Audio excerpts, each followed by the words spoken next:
Kasba law college চত্বরে গণধর্ষণের ঘটনা, সেই ধর্ষণের ঘটনায় এবার যে নিরাপত্তারক্ষী ছিলেন, অভিযোগ নিরাপত্তারক্ষী সব দেখার পরেও বাধা দেননি সেই নিরাপত্তারক্ষী পিনাকি বন্দ্যোপাধ্যায়, তার জামিন হলো ব্যক্তিগত বন্ডে। সিকিউরিটি রুমে, ওই কলেজের ল কলেজের সিকিউরিটি রুমে ছাত্রীকে গণধর্ষণের অভিযোগ ছিল, গণধর্ষণ, এবং যে গণধর্ষণের সময় নিরাপত্তারক্ষী সেখানে থাকলেও তিনি বাধা দেননি বলে অভিযোগ ছিল। অমিত আছে আমার সঙ্গে ফোনে। অমিত, পিনাকি বন্দ্যোপাধ্যায়ের জামিন মঞ্জুর করলো আলিপুর আদালত, ঠিক কি কি শর্ত রয়েছে বা কি পর্যবেক্ষণ, কোন পর্যবেক্ষণের ভিত্তিতে তার জামিন হলো?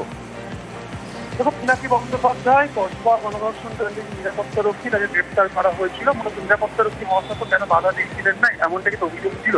সেক্ষেত্রে আদালতে জামিনের পক্ষে সওয়াল করতে গিয়ে পিনাকি বন্দ্যোপাধ্যায়ের আইনজীবী যে বিষয়গুলো তুলে ধরে যে তিনি একজন নিরাপত্তারক্ষী ছিলেন, তাকে জোর করে ভয় দেখিয়ে তাকে বসিয়ে রাখা হয়েছিল, সেই কারণে তিনি প্রতিরোধ গড়ে তুলতে পারেননি বা কোনো প্রতিবাদ করতে পারেননি। এমনকি ক্লোজ সার্কিট ক্যামেরার যে ফুটেজে পিনাকি বন্দ্যোপাধ্যায়ের যে গতিবিধি লক্ষ্য করা গিয়েছে, তা থেকে স্পষ্টত তিনি ভয়ে আতঙ্কে আতঙ্কের মধ্যে ছিলেন। এবং অন্যদিকে নির্যাতিতার যে বয়ান বা নির্যাতিতার যে স্টেটমেন্ট, সেখানেও কিন্তু নিরাপত্তারক্ষী যে ভয়ে ছিলেন, সন্তুষ্ট ছিলেন, সেই বিষয়টিও কিন্তু উল্লেখ রয়েছে। এমনটা কিন্তু আদালতের কাছে তুলে ধরা হয় পিনাকি বন্দ্যোপাধ্যায় আইনজীবী দিব্যেন্দু ভট্টাচার্যের তরফে। এবং সমস্ত সওয়াল জবাব শেষে আলিপুর জেলা ও দায়রা আদালত আজকে পিনাকি বন্দ্যোপাধ্যায়কে শর্ত সাপেক্ষে 20,000 টাকা বন্ডে জামিন মঞ্জুর করেছে। এবং তোমাকে জানিয়ে রাখবো যে কলকাতা পুলিশের তরফে যিনি আইনজীবী ছিলেন, বিশেষ সরকারি আইনজীবী বিভাস চক্রবর্তী, তিনি কিন্তু জামিন বিরোধিতা করেছিলেন। কিন্তু পিনাকি বন্দ্যোপাধ্যায়ের আইনজীবী দিব্যেন্দু ভট্টাচার্য যে বিষয়গুলি আদালতের কাছে তুলে ধরে, অর্থাৎ একজন নিরাপত্তারক্ষী এবং যে মনোজিৎ এবং তার যারা সঙ্গী যারা ছিলেন তারা যথেষ্ট প্রভাবিত এবং তাদের ভয়ে আতঙ্কের মধ্যে ছিলেন পিনাকি বন্দ্যোপাধ্যায়। নিরাপত্তারক্ষী হওয়া সত্ত্বেও তিনি প্রতিবাদ ও কোনো প্রতিরোধ গড়ে তুলতে পারেননি। তো দীর্ঘ লড়াইয়ের পরে আজকে জামিন হয়েছে, এটা ভালো লাগছে এইভাবেই যে হ্যাঁ, একজন নিরপরাধ এইভাবে একটা কাস্টাডিতে ছিল, সেটা কেউ মেনে নিতে পারছিলাম না, সেই কারণেই লড়াইটা চলছিল। নিশ্চয়ই তার এগেনস্টে কোনো সঠিক তথ্য প্রমাণ এখনো পর্যন্ত পেশ করতে পারেননি প্রায় 100 দিন পরেও, কিন্তু নিরপরাধ হয়ে যেন একজন কোনো শাস্তি না পায়, এর জন্যই আমাদের লড়াইটা ছিল। অ্যালিগেশন ছিল, কিন্তু তার এগেনস্টে সঠিক কোনো তথ্য প্রমাণ এখনো পর্যন্ত দিতে পারেননি, তার মানে তো মিলছে না বিষয়টা। দুর্গাপুর সিটি সেন্টার, সেখানে বিক্ষোভ দেখাচ্ছেন বিজেপি নেতা, কর্মী, সমর্থকরা। গণধর্ষণের প্রতিবাদ বিক্ষোভ, যে বিক্ষোভ কর্মসূচির অনুমতি ছিল না বলে পুলিশ যখন দাবি করে, তখন বচসা শুরু হয়ে যায়। সেখানকার কি অবস্থা জানবো, সরাসরি আমার সঙ্গে অর্পণ রয়েছেন দুর্গাপুর সিটি সেন্টার থেকে। অর্পণ,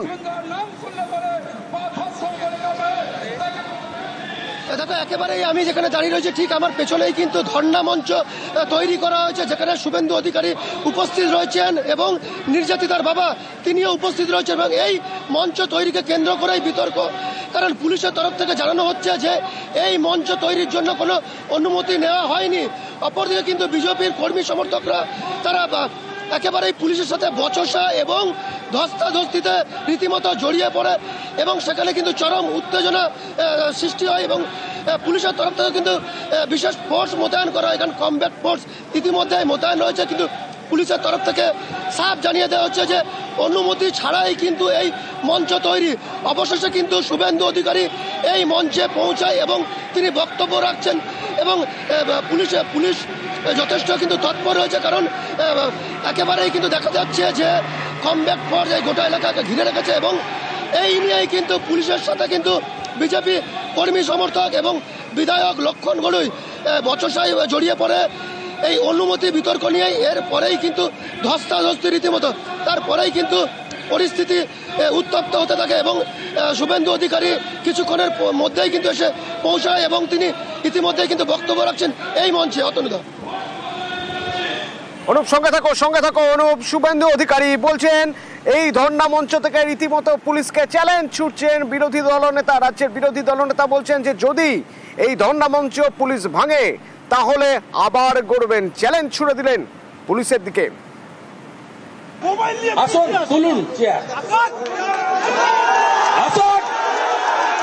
আপনারও স্ত্রী আছে, বোন আছে, মেয়ে আছে। বোলপুরের আইসির মার স্ত্রীকে যখন ধর্ষণ করবে বলেছিল, কোথায় ছিলেন আপনারা? কোথায় ছিলেন?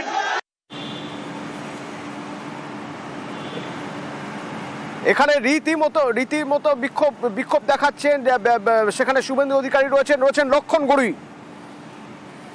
ধমকাচ্ছে ডেকোরাসকে, ধমকাচ্ছে লাইটম্যানকে, ধমকাচ্ছে মাইকম্যানকে, কেস দেওয়া হবে, ব্যান্ডে করবেন না।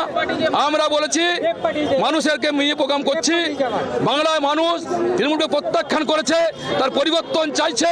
দুর্গাপুর উন্নয়ন স্তব্ধ করে দেওয়া হয়েছে, দুর্গাপুর মানুষ রাস্তা নেমেছেন, সেই ভয়ে আতঙ্কিত হয়ে পুলিশকে দিয়ে আমাদের প্যান্ডেল ভাঙার চেষ্টা করছে, তীব্র বিরোধ করছি। শুভেন্দু অধিকারীর সঙ্গে কথা হয়েছে নির্যাতিতার বাবা শুভেন্দু অধিকারী বলছেন, এ আমাদের বাংলার লজ্জার, অন্য রাজ্যের মেয়ে এখানে এসে গণধর্ষণের শিকার হচ্ছেন, আমাদের বাংলার লজ্জা। বিরোধী দলনেতা হিসেবে আমি আজকে সকালে এসেই প্রথম পরিবারের সঙ্গে মিলিত হয়েছি। ওনার পিতৃদেব কান্নায় ভেঙে পড়েছেন আমার কাছে, আমাদেরও কান্না আসছে যে বাংলা অতিথি দেব ভব, আমরা উড়িষ্যার একজন মেয়েকে এখানে সুরক্ষিত রাখতে পারলাম না। এটা বাঙালি হিসেবে আমিও ব্যক্তিগতভাবে আমরা লজ্জিত, আমরা ক্ষমা প্রার্থী যে তার কন্যাকে সুরক্ষা দিতে পারল না পশ্চিমবঙ্গ। এর থেকে লজ্জার আর কিছু হতে পারে না। তৃণমূল নেতা অরূপ চক্রবর্তী আমার সঙ্গে ফোনে রয়েছেন। শুভেন্দু অধিকারী রাজ্যের বিরোধী দলনেতা বলছেন, এটা আমাদের লজ্জা, অন্য রাজ্য থেকে তারা এসেছেন, এখানে এসেছেন যিনি, তাকে আমরা রক্ষা করতে পারিনি, তার সম্মান রক্ষা করতে পারিনি, এটা আমাদের লজ্জা, আমাদের রাজ্যের লজ্জা। কি বলবেন? শুভেন্দু অধিকারী একটা প্যাথোলজিক্যাল লায়ার। ও গতকালকে ধর্ষকের মধ্যে ধর্ম খুঁজেছিল, একটা নির্দিষ্ট সম্প্রদায়ের কয়েকটা নাম সেটা পোস্ট করে বলেছিল এই সম্প্রদায়ের মানুষ ধর্ষক, আর বেছে বেছে কয়েকটা নাম বাদ দিয়েছিল অন্য সম্প্রদায়। এই শুভেন্দু অধিকারী হচ্ছে বাংলার লজ্জা। এই বাংলার লজ্জা বিজেপি, যারা অপরাজিতা বিলের মতো একটা প্রয়োজনীয় বিল, যেটা কিনা ধর্ষকের বিরুদ্ধে ছিল, যেটা ধর্ষককে ভয় ধরা প্রবৃত্তি কমানো সমাজ থেকে, সেই বিলটাকে যারা আইন হতে দেয় না, তারা আসলে বাংলা এবং দেশের লজ্জা। এই শুভেন্দু অধিকারী লজ্জা করানো রাজনীতি করতেও কখনো ধর্ষকের মধ্যে ধর্ম খোঁজে, কখনো ধর্ষকের মধ্যে দল খোঁজে। ধর্ষকই হয়। আজকের ঘটনা সারা ভারতকে চমকে দিয়েছে। ত্রিপুরায় 14 মাস ধর্ষণ করেছে, তারপর পালিয়ে গিয়েছিল, অন্য জায়গা থেকে তাকে গ্রেফতার করা হয়েছে। তো কোন রাজনৈতিক দল তো বলছে না যে ওই পরিবারটা বিজেপি করতো, যে ধর্ষক সে বিজেপি। ধর্ষকের একটাই পরিচয়, সে ধর্ষক, তার জায়গা হবে ফাঁসির কাছে কিংবা জেলের ভিতরে। শুভেন্দু অধিকারী বড় বড় বাতেলা মারার আগে জেনে নিক, উড়িষ্যা সরকারের প্রতিনিধিরা তারা এসে বলেছেন যে পুলিশের যে এখানে তদন্ত প্রক্রিয়া, সেই তদন্ত প্রক্রিয়া একদম যথাযথ, এবং এই তদন্ত প্রক্রিয়া উড়িষ্যা পুলিশ এবং উড়িষ্যা গভর্নমেন্টের অফিসিয়ালরা সন্তোষ প্রকাশ করেছেন। কারণ মমতা ব্যানার্জির প্রশাসন আইনের শাসন করে, মমতা ব্যানার্জির রাজত্বে যদি কোনো অপরাধ হয়, অপরাধীর জায়গা হবে জেলের ভিতরে। আর এই শুভেন্দু অধিকারী বড় বড় ডায়লগ মারবে, অপশন দিয়ে রাজনীতি করবে, আর অপরাধী কর্মীটাকে আটকে রাখবে। সেটাই এদের চরিত্র। বাংলার মানুষ এদের চেনে বলেই বাংলার মানুষ বারবার এদের ছাড়ে রাখছে, তারা গালে ভাব করবে।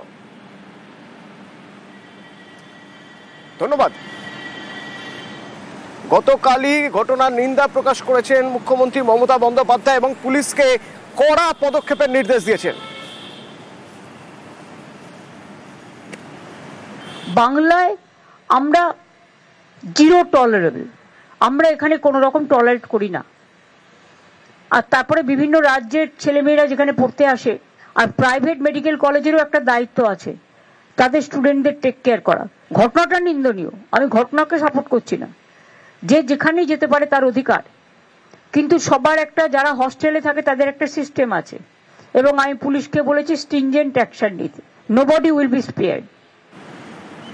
এখনো পর্যন্ত পুলিশি তদন্ত কোন পথে, কতজন গ্রেপ্তার, কারা তারা, জানবো। আমার সঙ্গে সরাসরি অর্পণ রয়েছে। অর্পণ,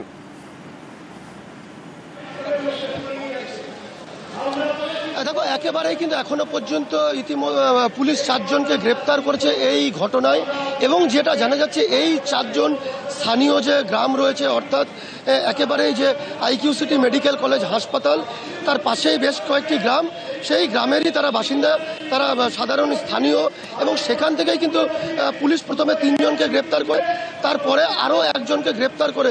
ইতিমধ্যেই কিন্তু 3 জনকে গ্রেপ্তার করার পর পুলিশ নিজেদের হেফাজতে নিয়ে তদন্তের গতি যেমন এগিয়ে নিয়ে যেতে চাইছে, অপরদিকে কিন্তু আরও 1 জনকে গ্রেপ্তার করার পর পুলিশ তাদের নিজেদের হেফাজতে নিতে চাইছেন।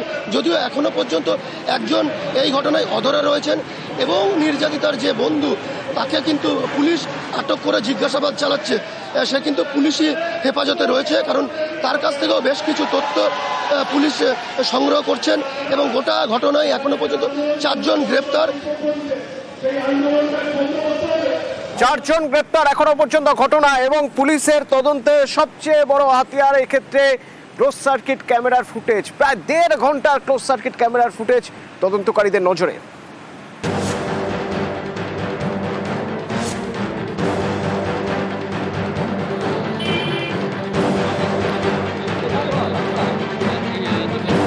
পশ্চিম বর্ধমানের দুর্গাপুরে বেসরকারি মেডিকেল কলেজ।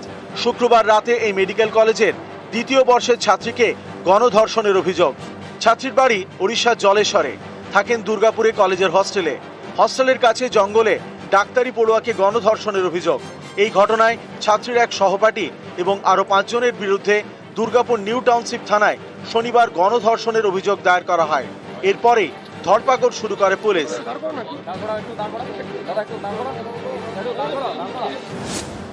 শনিবার গভীর রাতে শোভাপুর থেকে গ্রেপ্তার করা হয় 3 জনকে: অপু বাউরি, শেখ ফিরদৌস এবং শেখ রিয়াজউদ্দিন। ধৃতদের থেকে উদ্ধার হয়েছে ছাত্রীর মোবাইল ফোন।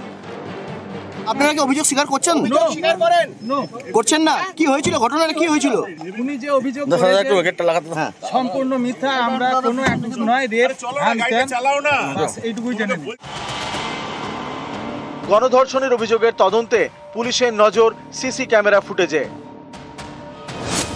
শুক্রবার রাত 7:58